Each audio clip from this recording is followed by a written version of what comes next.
On va parler de chants sacrés. Et dans cette session, ce que je voudrais, c'est que vous puissiez comprendre quelle est la différence, voilà, ou la complémentarité entre le chant sacré, le yoga du son, les mantras, voilà, pour que vous puissiez avoir un- une perspective de là où on va, de ce qu'on va faire dans cet atelier. Hein, donc, je vais expliquer grosso modo quelles sont les différences et les complémentarités. On parlera ensuite du sanskrit, qui est quand même une notion importante à comprendre, puisque les mantras sont en sanskrit, on verra ce que c'est.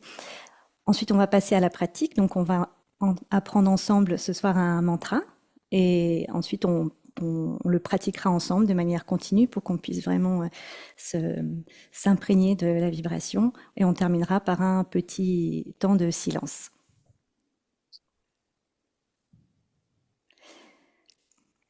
Voilà, donc je vous chante le mantra qu'on va apprendre. Et certaines personnes le connaissent déjà, puisque c'est un mantra qu'on a l'habitude de chanter au début des sessions qu'on a fait avec Sattva Ayurveda et aussi dans les séminaires en Grèce sur l'Ayurveda avec le docteur Barot et le docteur Kostopoulos. Je vais vous le chanter et on va entamer ensuite la suite de la présentation. Om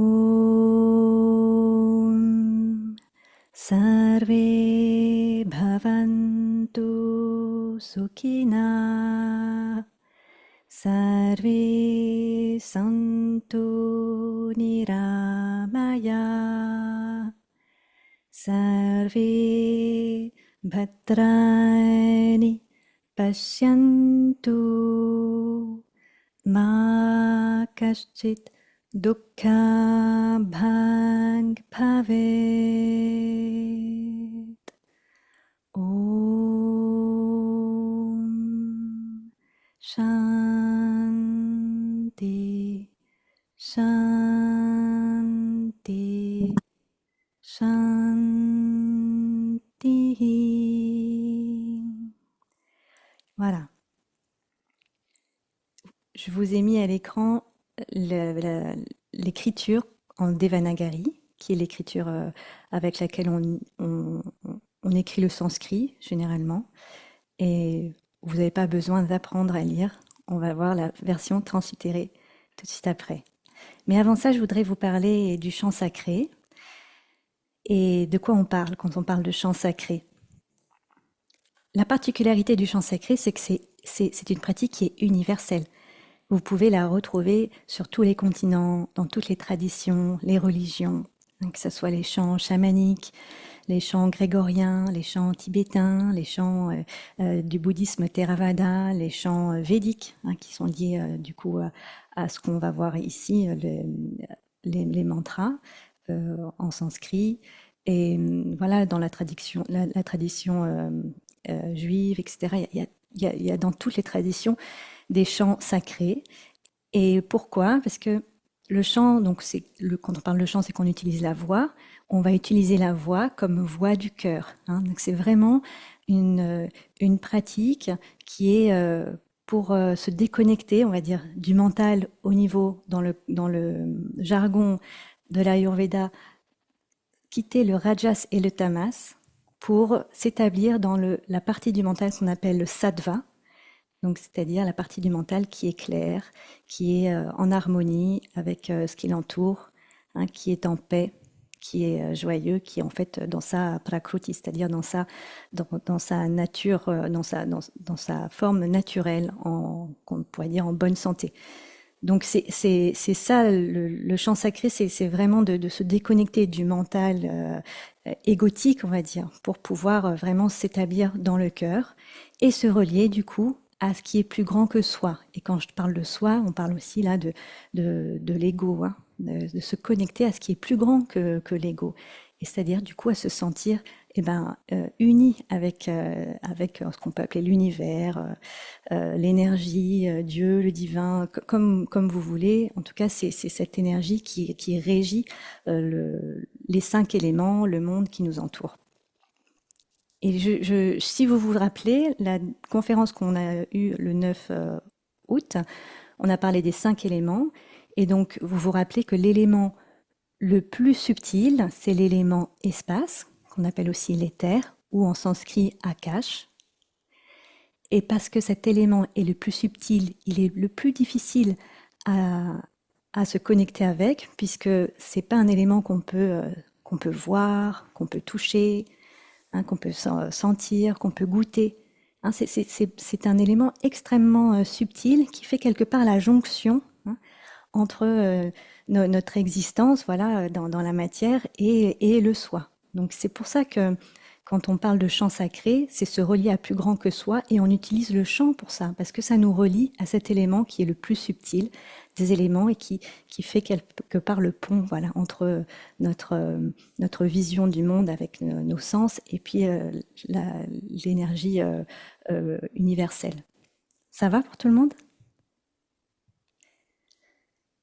Donc vous voyez que quand on parle de chant sacré, on parle de se relier à plus grand que soi et donc il y a souvent voilà des paroles parce on va s'adresser à soit une divinité en particulier, soit à une énergie particulière. Donc c'est ça aussi, c'est très lié à la dévotion. Quand on parle de yoga du son, le yoga, le yoga, c'est lié à la racine sanskrite yuj, qui veut dire unir. Alors, qu'est-ce qu'on unit dans le yoga? Qu'est-ce qu'on unit à quoi? Hein, eh bien, on unit, c'est ce qu'on a dit tout à l'heure, cette partie du mental égotique, hein, cette partie du mental qui croit être séparée du reste de la création, on va l'unir à ce qui est donc plus grand. Hein, donc, c'est ça quand on parle de yoga. C'est se fondre dans l'immensité, c'est réaliser notre réelle nature. Et donc quand on parle de yoga du son, c'est-à-dire qu'on va utiliser le son pour pouvoir réaliser notre véritable nature et donc se fondre dans ce soi, qu'on est déjà, mais le mental, lui, il le sait pas forcément.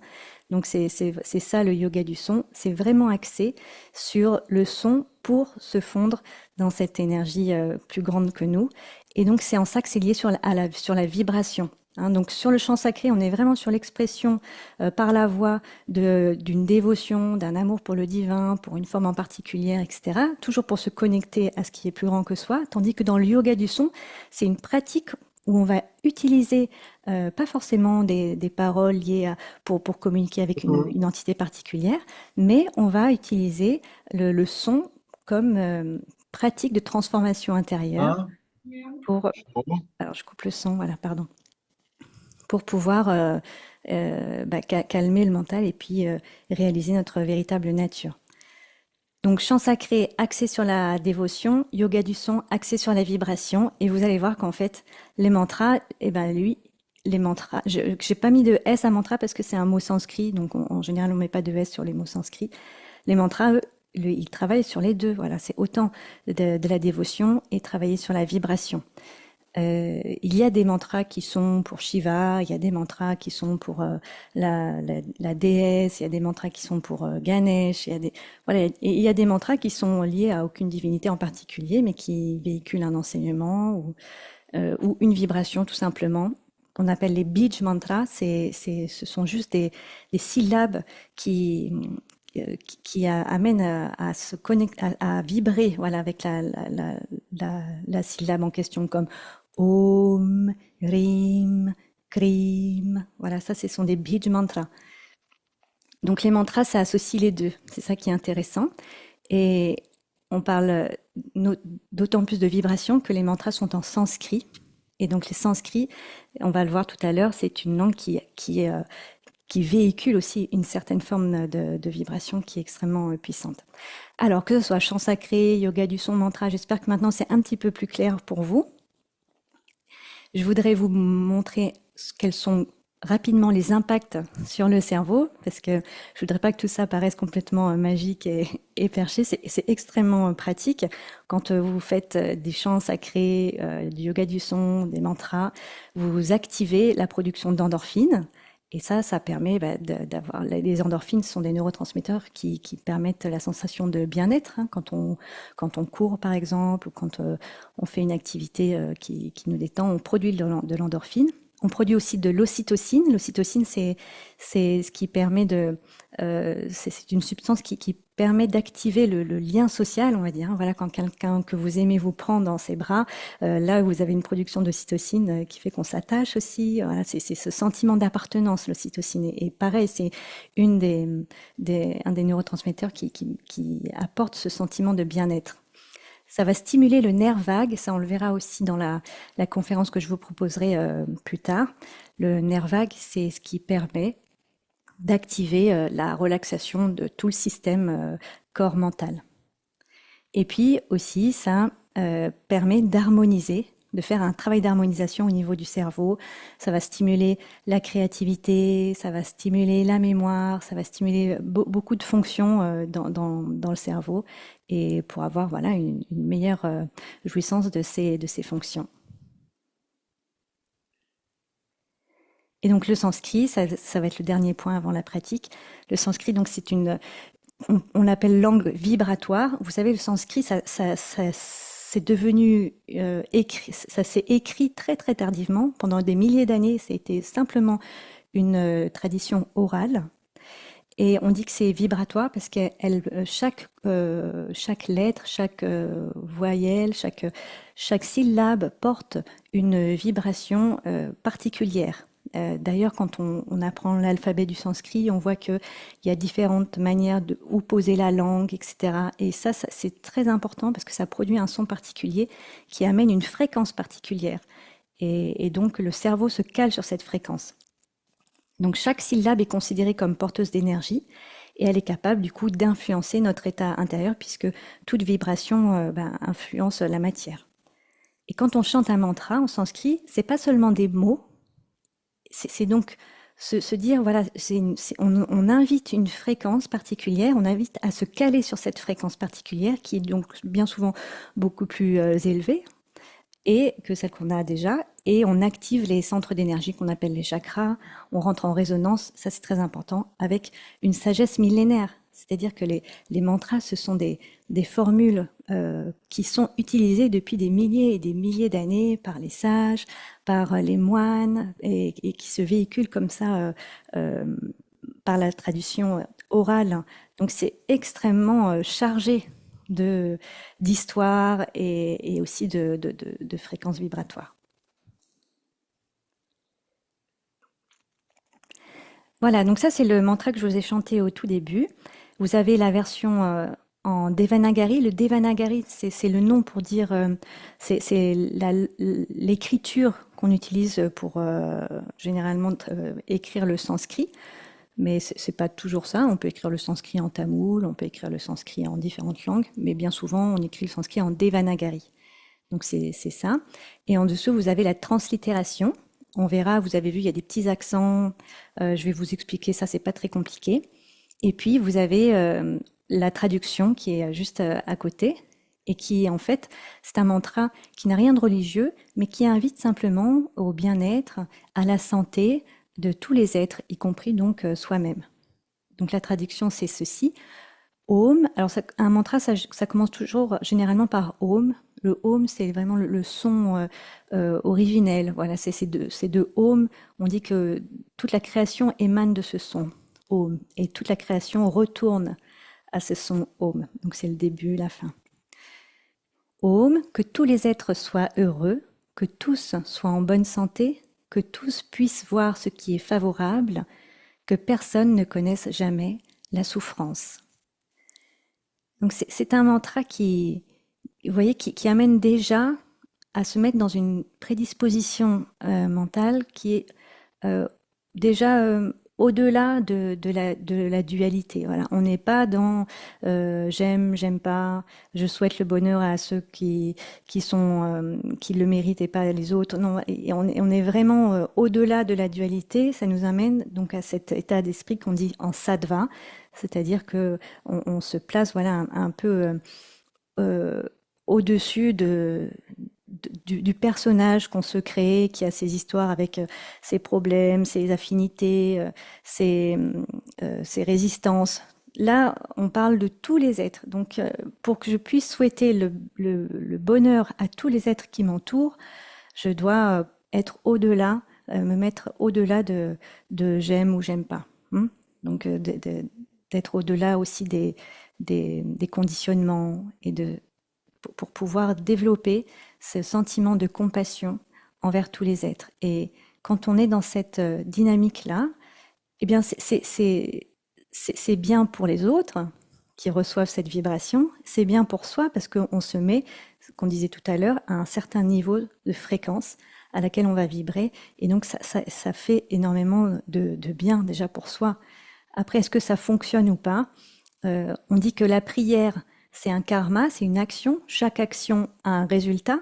Et ce résultat, parfois il est visible, parfois il n'est pas visible. Et bien souvent, la prière apporte des résultats qui ne sont pas visibles. Mais dans tous les cas, sans forcément se fixer sur les résultats que ça apporte, c'est déjà se mettre dans cette fréquence du mantra qui va déjà nous faire du bien à nous-mêmes.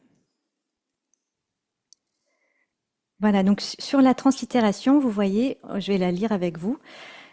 Om Sarve Bha, c'est BH, donc c'est pas Bhavantu, c'est Bhavantu. Il y a un H, donc il faut expirer. Bha, hein, en sanskrit, il y a le Ba et Bha. Donc là, c'est Bhavantu. Pareil pour Sukhina, c'est pas Sukhina, c'est Sukhina. Sukhina. Et à la fin, vous voyez, il y a un H avec un point dessous, ce qu'on appelle le visarga.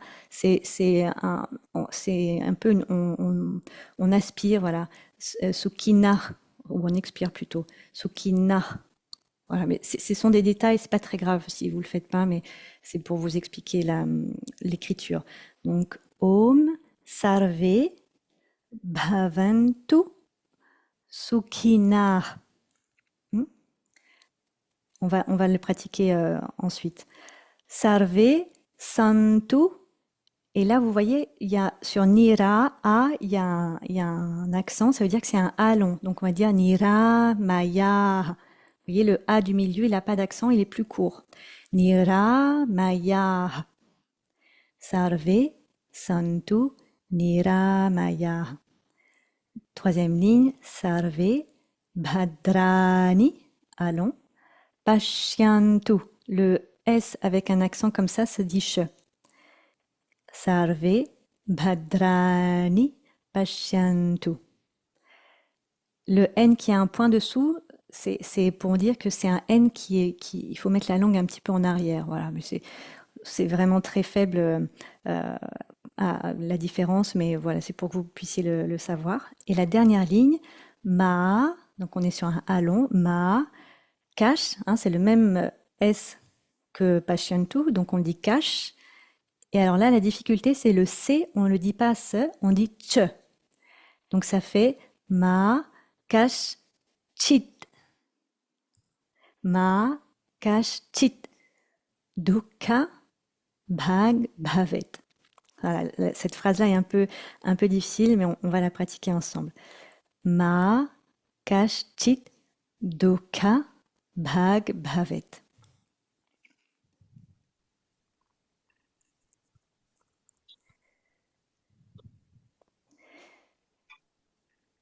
Voilà. Alors, ça va tout le monde? Vous êtes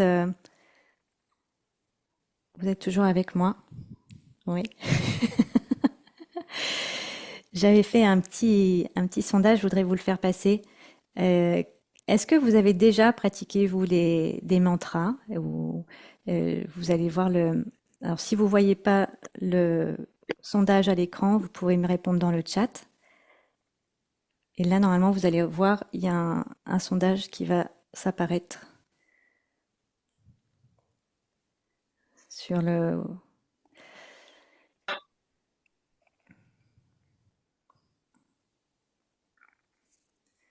Alors, je vais retourner sur le chat.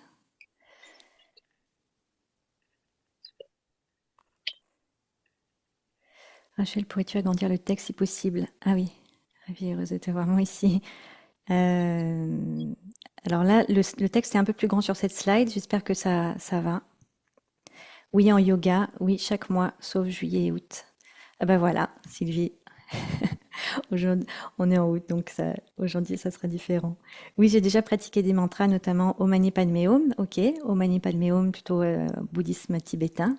Très joli mantra. Ok. Et donc, je retourne sur le quiz.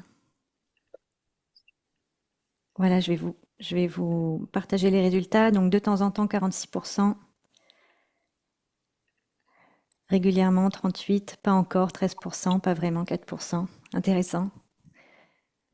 Ok, donc plutôt des personnes qui ont déjà pratiqué. Super, merci d'avoir répondu. Hop. Alors voilà, j'espère que vous voyez bien là. C'est bon. Surtout pendant des cours de Kundalini Yoga. Oui, c'est vrai qu'il y a beaucoup de pratiques de mantra dans les Kundalini Yoga. Ok. Alors maintenant, on va le chanter ensemble. Ce que je vais faire, c'est que je vais chanter une phrase et puis on va la répéter ensemble 5 fois. Comme ça va rentrer. Om Sarve Bhavantu Sukhina. Voilà. Vous pouvez le faire avec moi. Normalement, j'ai coupé tous les micros, donc ça ne devrait pas interférer.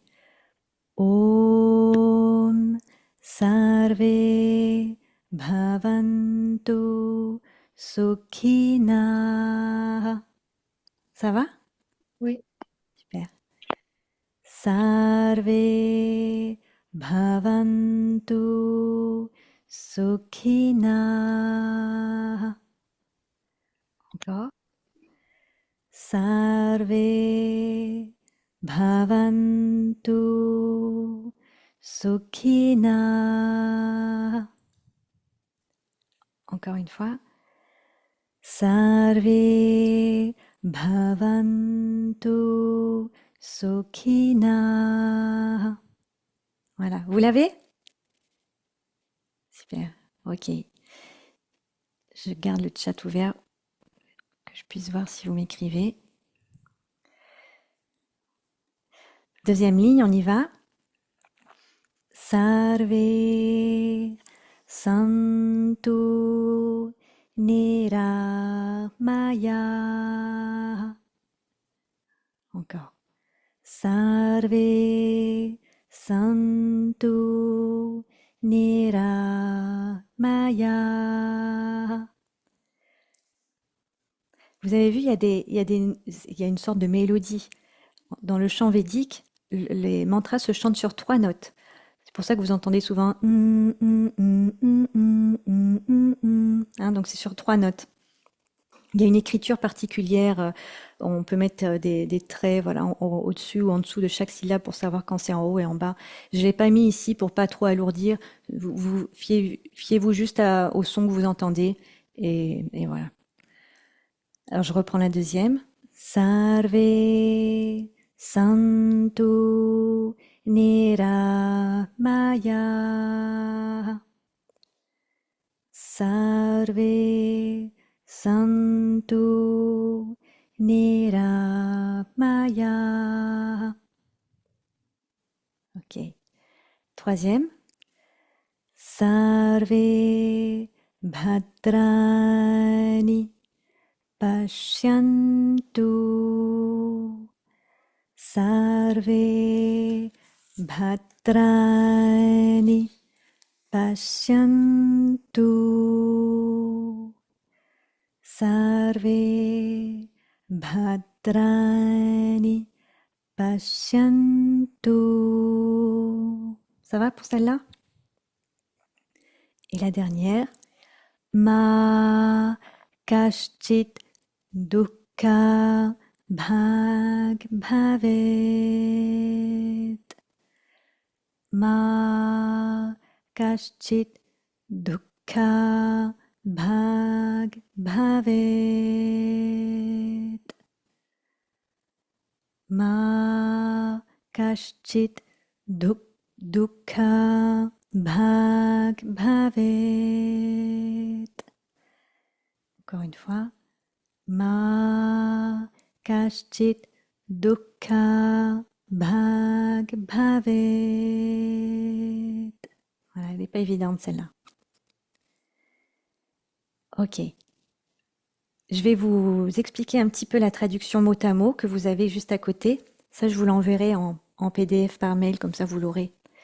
Donc le Om, c'est ce qu'on a dit, c'est le Om, le son primordial, voilà. La vibration commence toujours un mantra avec Om. Sarve, c'est veut dire tous, tout le monde, hein, tous les êtres, tous. C'est ce que ça rejoint ce qu'on disait tout à l'heure. Il n'y a pas d'exception. Hein, donc ça me demande d'être au-delà de mes jugements. Tous, moi y compris. Bhavantu, bhavantu, c'est le verbe être qui est conjugué à la troisième personne du pluriel. Et voilà, qu'il puisse devenir, qu'il puisse quoi, être heureux, parce que sukhina, c'est être heureux, ça vient de sukha. Sukha, c'est le bonheur. On le verra un peu plus bas. Dukkha, c'est la souffrance. Donc, sarve bhavantu sukhina. Que tous les êtres soient heureux. Ok? Après, on reprend la deuxième phrase. Ça continue avec sarve, donc encore, tous, pas d'exception. Santu, c'est aussi le verbe être. Niramaya, qu'ils soient libres, que tous les êtres soient libres de maladie. Niramaya, hein, c'est deux mots réunis. Il y a nis qui veut dire sans, dépourvu d'eux, et amaya en sanskrit, amaya c'est la maladie. Quand on parle du ama par exemple en Ayurveda, qu'on a des toxines, hein, c'est ça. Donc niramaya, c'est pas de maladie. Sarve santu niramaya, qu'il n'est pas qu'aucun des êtres ne soit malade. Sarve, hein, on insiste, hein, sarve, que tous. Badrani, c'est tout ce qui est auspicieux. C'est voir, voir les choses du bon côté. Je dis voir parce que pashyantu, c'est aussi un verbe au pluriel, qui est conjugué au pluriel, qui vient de la racine sanscrite du verbe voir. Donc que chacun d'entre nous puisse voir les choses du bon côté. Et ça veut dire quoi? Ça veut dire garder l'esprit en sattva, garder l'esprit sans jugement. Quand je dis sans jugement, ça ne veut pas dire sans discrimination. Il faut sentir ce qui est juste de ce qui n'est pas juste. Mais quand je parle de jugement, c'est de ce qui vient de Rajas et Tamas. Donc c'est différent. Donc c'est que tous les êtres, moi y compris, voient les choses de manière positive. C'est vraiment voir les choses du bon côté. Et quand on réalise que tout vient du divin, quelque part, il n'y a pas d'autre possibilité que de voir les choses du bon côté, puisque tout émane du divin. Dans la culture indienne, c'est vraiment ça. Et la dernière phrase, le allon, c'est une négation. Kashchit, donc que aucune des personnes. Dukkha, donc c'est l'inverse de sukha qu'on a vu plus haut, c'est la souffrance. Donc sukha, bonheur, dukkha, souffrance. Et d'ailleurs, c'est intéressant parce que su, c'est un préfixe qui veut dire bon, voilà, plaisant. Et du, c'est douloureux, c'est la souffrance. Et ka, c'est l'espace. Oui, c'est intéressant. La notion de malheur et de bonheur est reliée à la notion d'espace, qui est vraiment l'élément aussi le plus subtil. Et donc, c'est ça, c'est comment je peux voir le monde à travers soit mon état d'esprit heureux ou malheureux, hein, puisque l'espace est partout. Donc, que personne, Bhavet, Bhavet, c'est aussi, c'est comme on l'a vu là-haut, Bhavantu, le verbe être, donc que personne ne souffre, que personne ne soit sujet à la souffrance. Ça va pour le mot à mot? C'est quand même intéressant de savoir les mots, voilà. C'est pas obligatoire, même si vous connaissez pas quand vous chantez la signification mot à mot, vous bénéficiez quand même évidemment de la vibration, mais ça apporte une compréhension et donc ça permet de mettre une intention émotionnelle. Vous savez, quand on chante des mantras, on dit le plus important, c'est de ne pas le chanter de manière mécanique. Ça va pas fonctionner. on dit que ce qui est important quand on chante des mantras, c'est le bhava. Et le bhava, en sanskrit, c'est l'intensité émotionnelle, hein. Donc, ça véhicule une vibration. Et la vibration, ça va aussi avec l'intention qu'on y met. Donc, c'est pour ça que c'est intéressant de connaître la signification. Alors, maintenant, je vais vous proposer de pratiquer. Ce que je vais faire, c'est que je vais le chanter maintenant en boucle, pendant plusieurs fois, pendant peut-être 5 minutes, voilà, on va voir. Et puis, voilà, joignez-vous à moi, allez-y comme à votre rythme. C'est important de pouvoir pratiquer voilà, en direct et puis on voit ensuite comment ça se passe.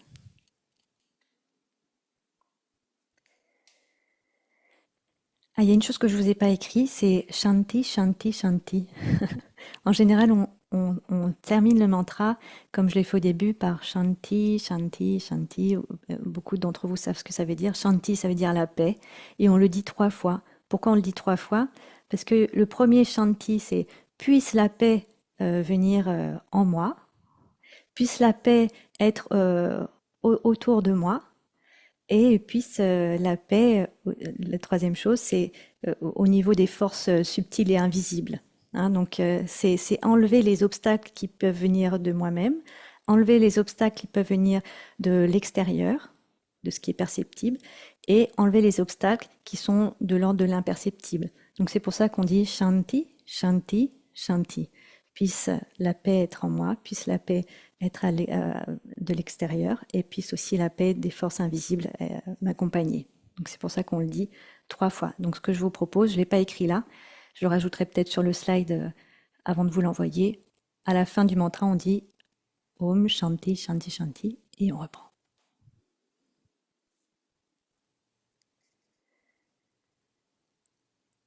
Om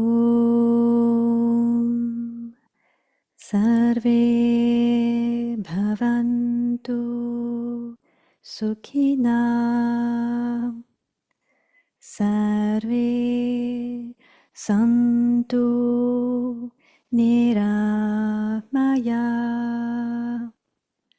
Sarve Bhadrani Pashyantu Ma Kashchit Dukkha Bhag Bhavet. Om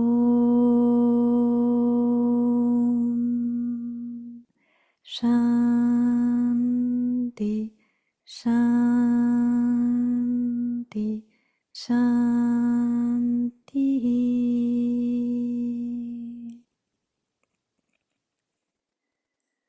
Om Sarve Bhavantu Sukhina Sarve Santu Niramaya Sarve Bhadrani Pashyantu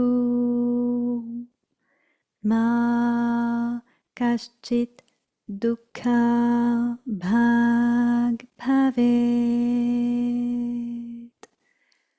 Om Shanti Shanti Shanti.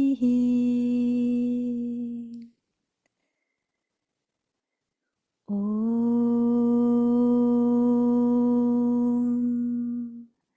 Sarve Bhavantu Sukhina Sarve Santu Niramaya Sarve Bhadrani Pashyantu Ma Kashchit dukkha bhag bhavet. Om Shanti Shanti Shanti.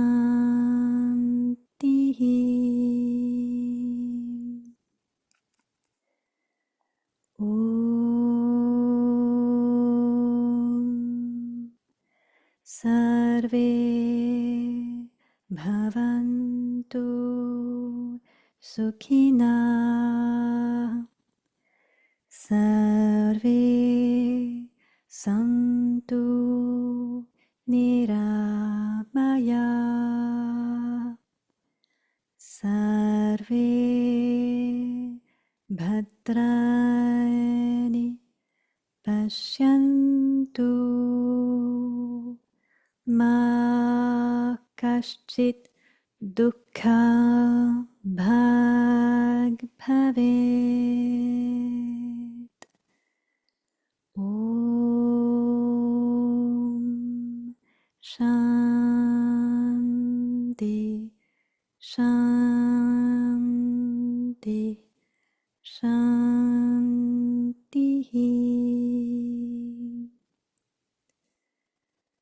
Om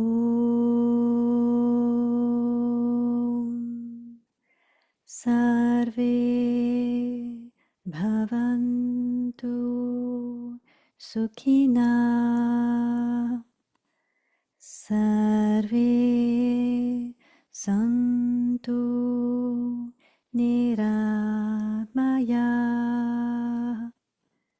Sarve Bhadrani Pashyantu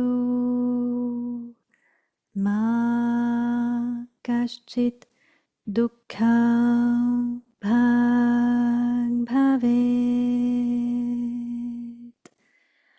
Om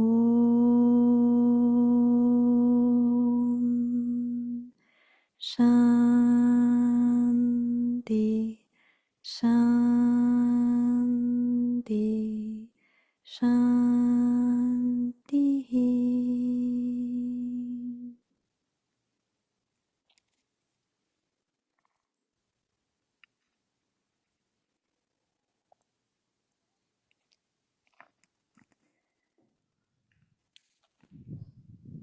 Ça va?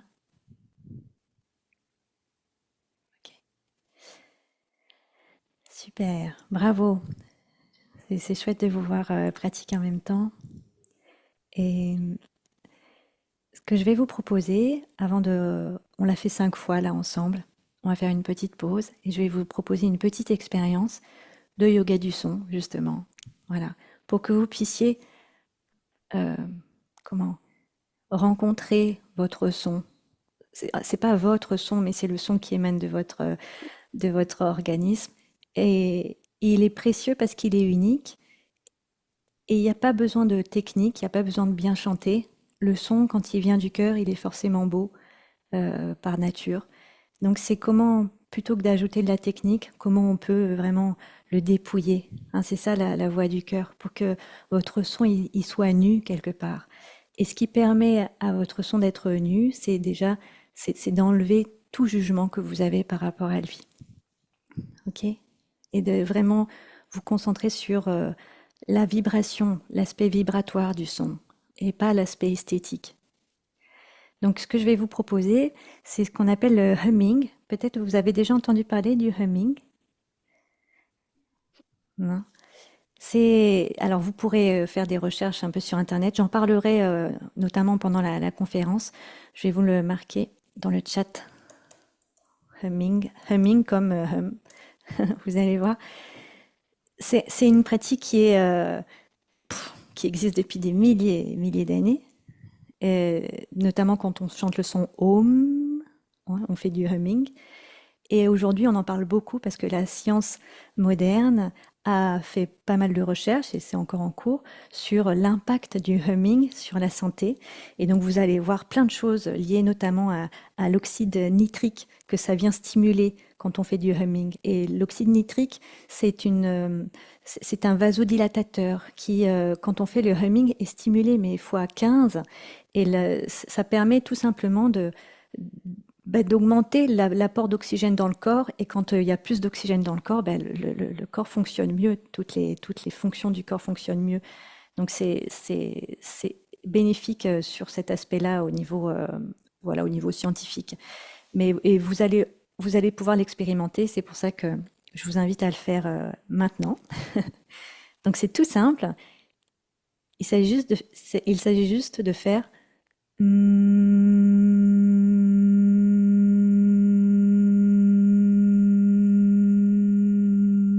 et vous allez jusqu'au bout de votre expire. C'est très important. Et alors, les personnes qui font du yoga, vous connaissez peut-être ça parce que on l'appelle le boudron quand on fait le boudron, hein. Le bourdon, pardon, le boudron, le bourdon. Et souvent, on se bouche les oreilles quand on fait ça. Mais on va déjà le faire. Voilà, Sylvie qui connaît. Et faites-le, faites-le deux, trois fois. Et je vais pas le faire pour que vous puissiez écouter votre son à vous et pas le mien. Allez-y.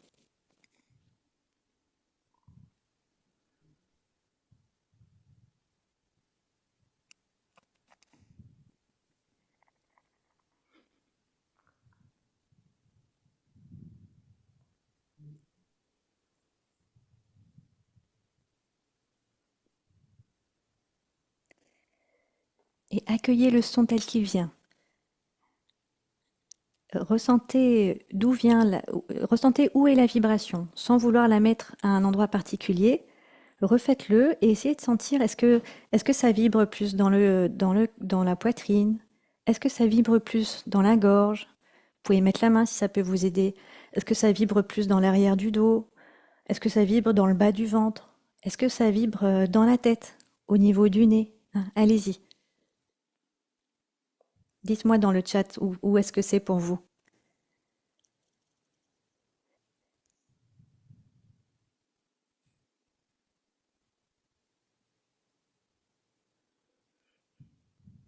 Dans le nez, oui. La gorge, chakra du cœur. Le cœur.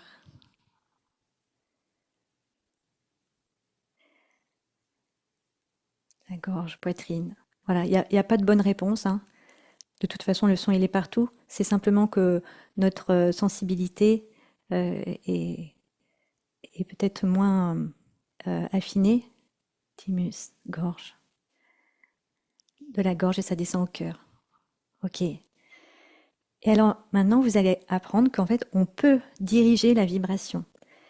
Donc, maintenant que vous avez identifié où ça vibre le plus, essayez de refaire le mais cette fois-ci, amenez-le dans le bout du nez.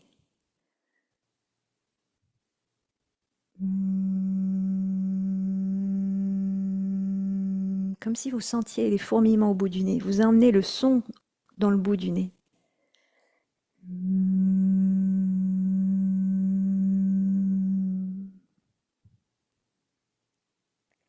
Vous le sentez? Ça marche?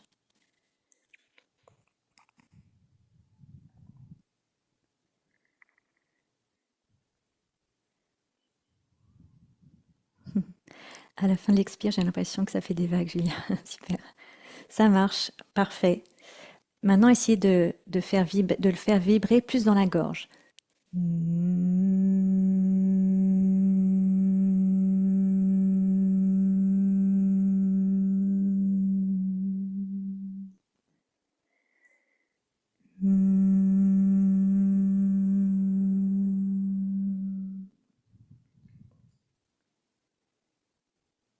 Et maintenant, amenez le son, la vibration au niveau de la poitrine, au niveau du cœur.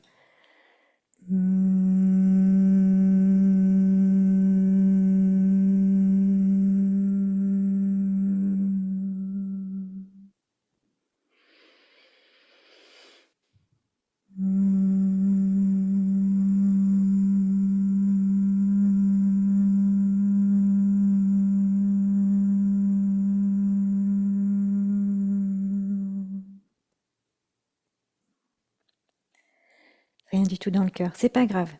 C'est pas grave, Ben. Plus on descend dans le bas du corps, et plus c'est difficile de sentir le son. Hein, on peut faire ces pratiques-là pour jusqu'à sentir la vibration vraiment dans le bas du ventre. Et là, essayez de sentir la vibration dans le bas du ventre. Vous allez voir, c'est plus difficile, mais on essaye. Emmenez la vibration dans le bas du ventre.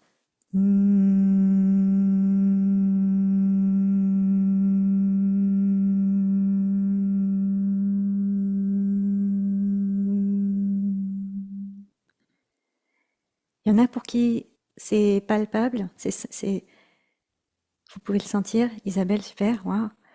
On fait travailler la voix différemment avec nos muscles, moins facile, mais ça marche. Oui, exact. Jean-Philippe, ok pour la gorge et le cœur, mais pas le nez. C'est pas grave, c'est une question de pratique.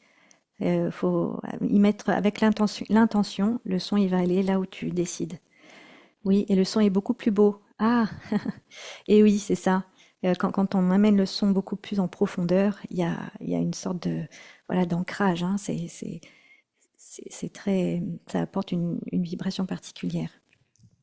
Voilà, ça vous a plu cette petite expérience de yoga du son? Vous voyez, on peut faire du yoga du son sans mantra.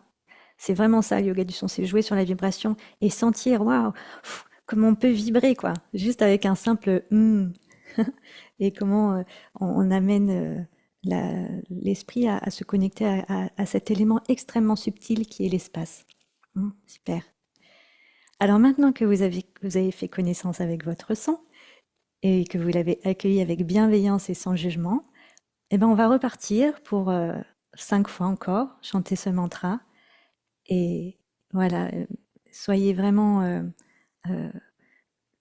dans la compassion et l'amour du son qui émane de vous. Et offrez-le, voilà, comme un cadeau. Offrez-le à l'univers, offrez-le à tout ce qui vous entoure, offrez-le vous à vous aussi. Et on y va.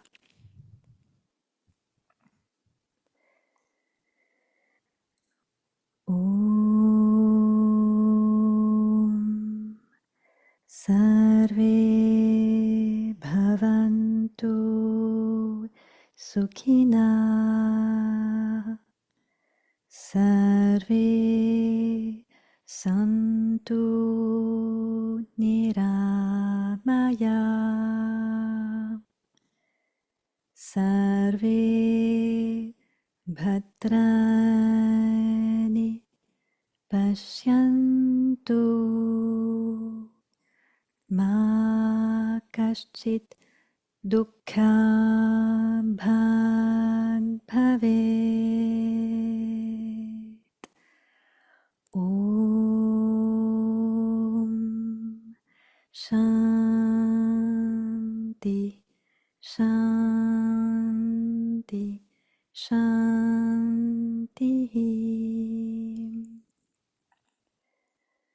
Om Sarve Bhavantu Sukhina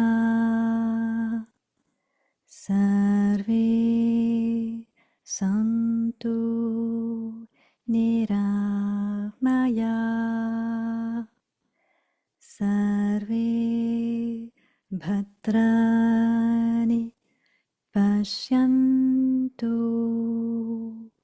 Ma Kaschit Dukkha Bhag Bhavet. Om Shanti Shanti Shanti. Om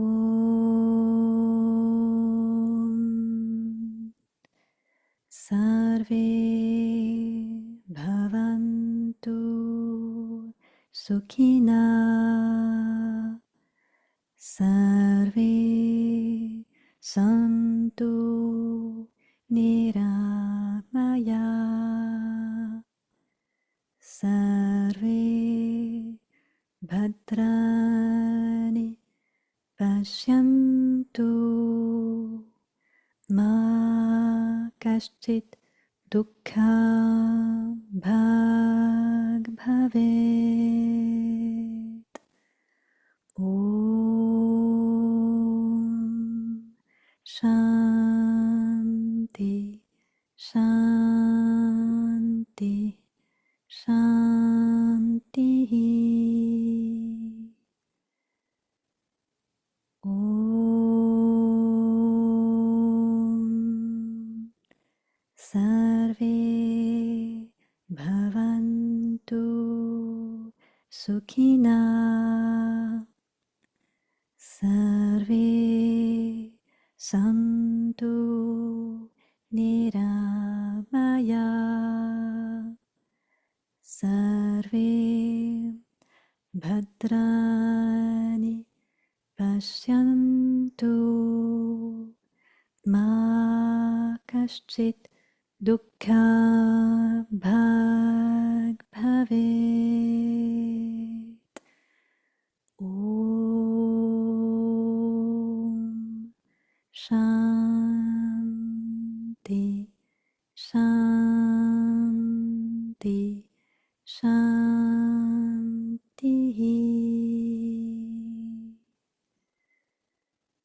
Om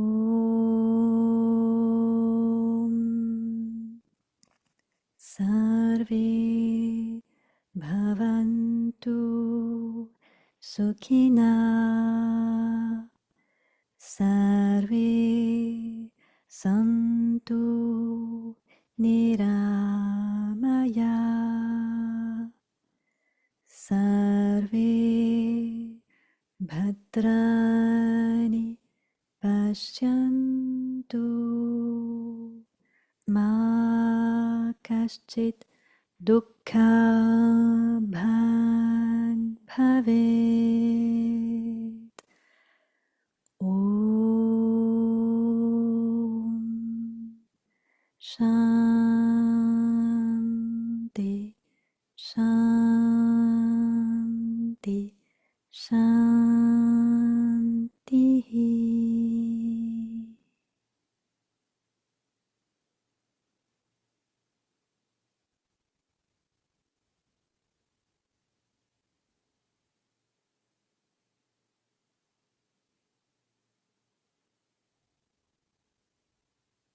On reste avec le silence un petit peu. Le silence qui a sa propre vibration aussi.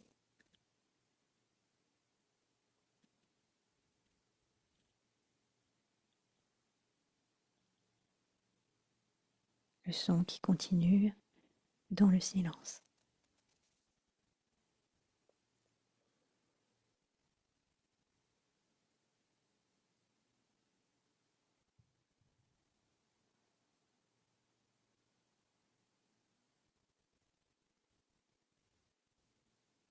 On peut se concentrer sur la région du cœur qui semble apaisée, vibrante après cette pratique.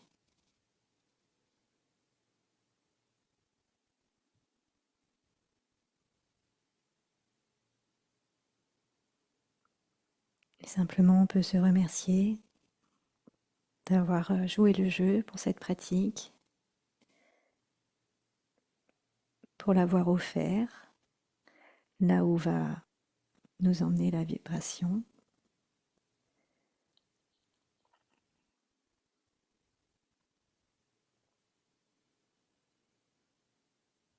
Comme la vie peut être beaucoup plus simple quand l'esprit est calme et serein. Et comment cette sérénité que vous allez développer va pouvoir aussi appeler la sérénité des autres.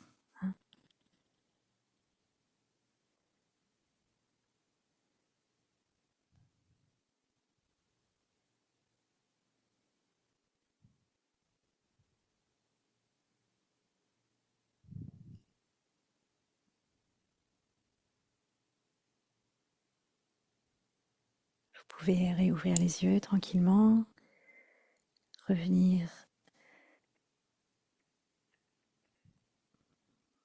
Voilà, bravo, vraiment, je suis ravie. On arrive au bout de l'heure et avant de nous quitter, je vais simplement vous communiquer les rendez-vous à venir. Vous savez que Sattva Ayurveda a repris les activités ce mois-ci et il y aura 3 rencontres par mois. On va voir comment ça évolue avec une conférence, comme il y a eu au début du mois où on a parlé des 5 éléments, un atelier, chant sacré, mantra, et une rencontre de groupe. Voilà, ça ce sont les 3 rendez-vous par mois, espacés de 10 jours à chaque fois. Donc on a fait la conférence le 9 août, aujourd'hui c'était l'atelier, et il nous reste pour ce mois-ci la rencontre de groupe, donc ça sera aussi une première. Dans la rencontre de groupe, il n'y a pas de thématique particulière. Je le mets en dernier parce que voilà, on aura fait la conférence et l'atelier et donc ça vous a donné certains éléments de compréhension, certaines pratiques aussi. Et donc on pourra échanger là-dessus, comment vous avez pu le mettre en place, ce qui a été facile, moins facile. On pourra simplement partager les choses voilà, en groupe. Je pourrais répondre à vos questions si vous avez aussi des questions à ce sujet. Donc ça, c'est le samedi 30 août. Hein. Samedi 30 août à 11 heures, c'est le matin. Voilà. Et l'autre rendez-vous, c'est la prochaine conférence qui sera sur connaître sa constitution. Donc, ça sera une conférence qui vous aidera à, à, à identifier quelle est votre constitution ayurvédique et vos déséquilibres éventuels. C'est dans la continuité de la première qui parlait des 5 éléments. C'est aussi celle que vous avez choisie sur les réseaux sociaux. Voilà, j'avais fait un petit sondage. Et donc voilà, ça sera dans la continuité. Et puis l'autre chant sacré, l'atelier chant sacré, ça sera le mardi 23 septembre à 18 heures. Et là, ça sera sur le féminin sacré. Pourquoi? Parce que on sera dans une période de retraite très très très célébrée en Inde, qu'on appelle la Navaratri. Navaratri, ça veut dire les 9 nuits qui sont dédiées à la déesse.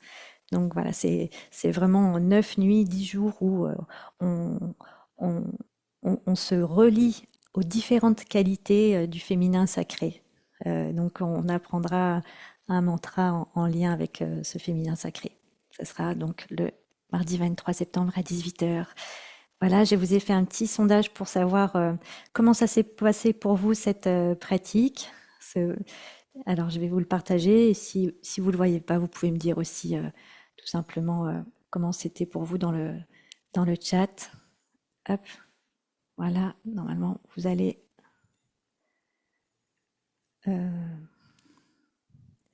sondage. Alors, pourquoi ça ne marche pas? Lancer, oui.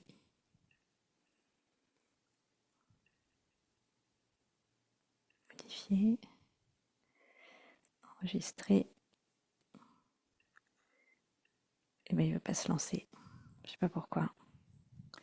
Bon voilà, ben, c'est pas grave, vous pouvez me dire toujours.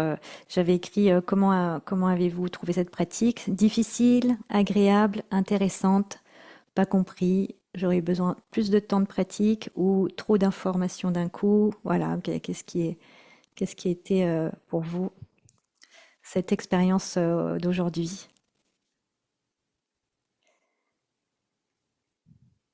Hop, je retourne dans le chat. Est-ce que ça a été facile? Est-ce que ça a été compliqué? C'était une très belle expérience. Merci beaucoup. Parfait, magnifique, ravie de voir. Toujours un réel plaisir de faire cette super namasté un moment. Ok. Bon, eh ben merci grandement. Je suis contente. Super. Et ben voilà, donc ça c'est un peu le format que je vous propose. Évidemment, si vous avez des suggestions, ben, je suis à fond preneuse, quoi. Il faut toujours euh, co-créer ces temps.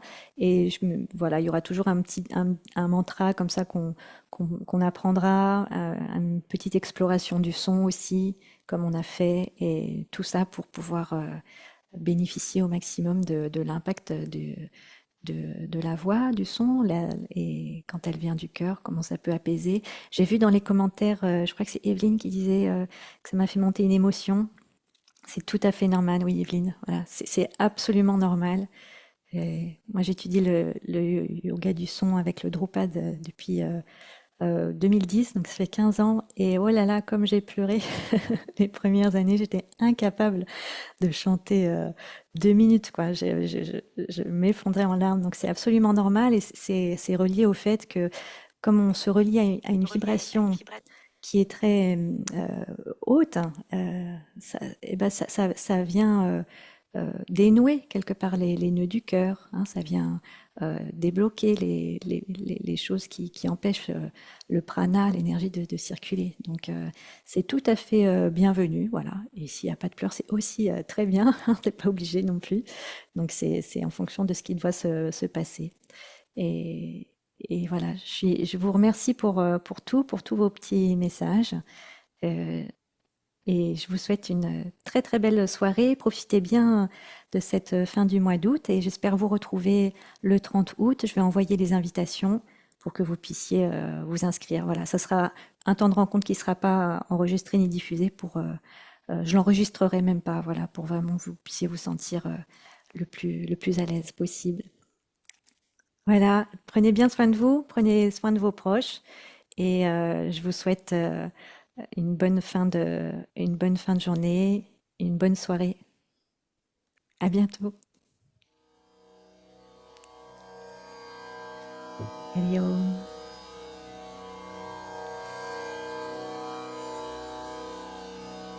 Mangala